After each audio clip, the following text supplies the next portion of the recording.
So we've got time for one more song, and because we're going to have supper, and we're going to discuss what we're doing tomorrow. Tomorrow's our last day, so we're going to make the most of it, and we've got to figure out, how we can be the most effective on the last day. Before I play this last tune, I want to thank Jason, who's done a great job for us up here in Australia.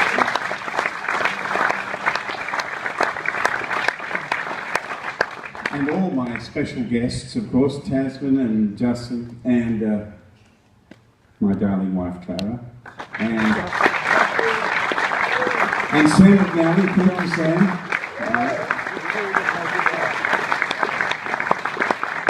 Sir Michael Fix and Sir Steve Henderson.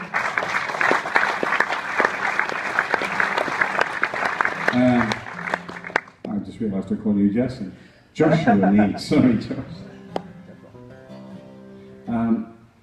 Well, it's been a wonderful day today. I got no brain left, I don't know about you. But with what brain I have left, I'm going to play this song for you. And I want to tell you that this song means a great deal to me because it came from a very deep place. And we were talking about that today, about how songs come from a very deep place. And I was managed by a very famous manager here, who shall remain nameless, but he was a very powerful man in this country, and probably the richest as well. But he tried to convince me that I should sign a contract with an American record label, and so I had the contract checked out, and I didn't like it. It had words like "in perpetuity" in it. In other words, they would own everything I do for the rest of my life, and I didn't want to do that. I'd already been tied up in contracts before, and I was lucky enough to be released. And so I said, no, I'm not signing it.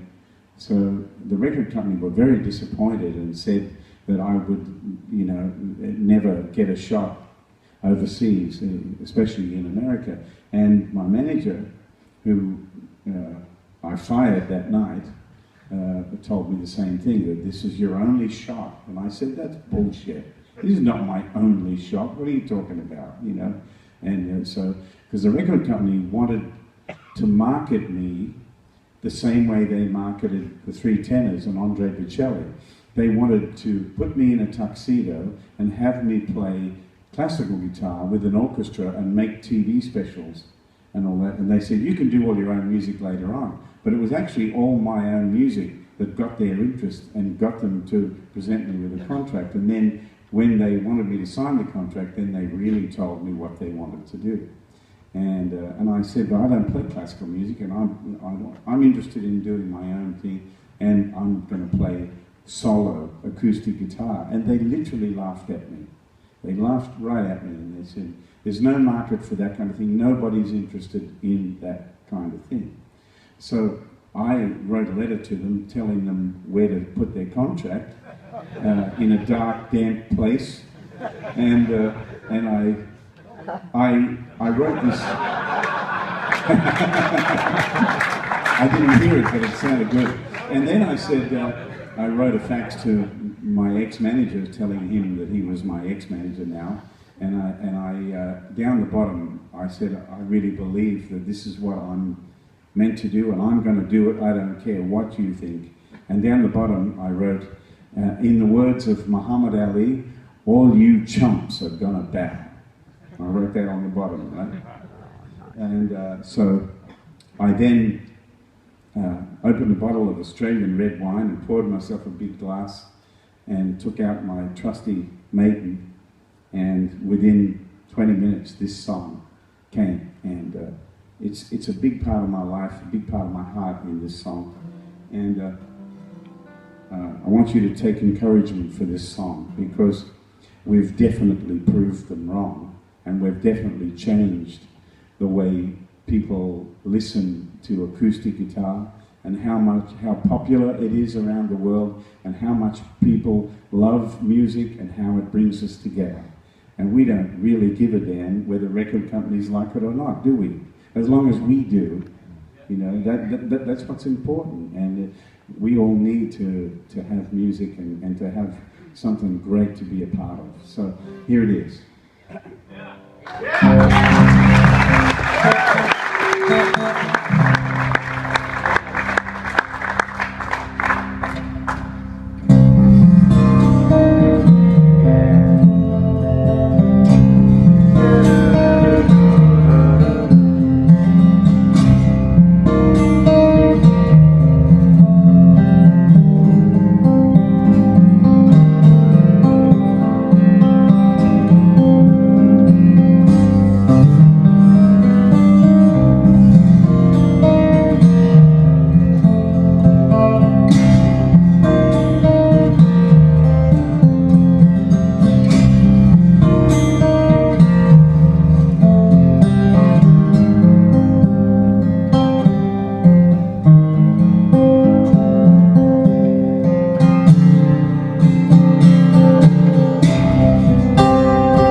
take it down.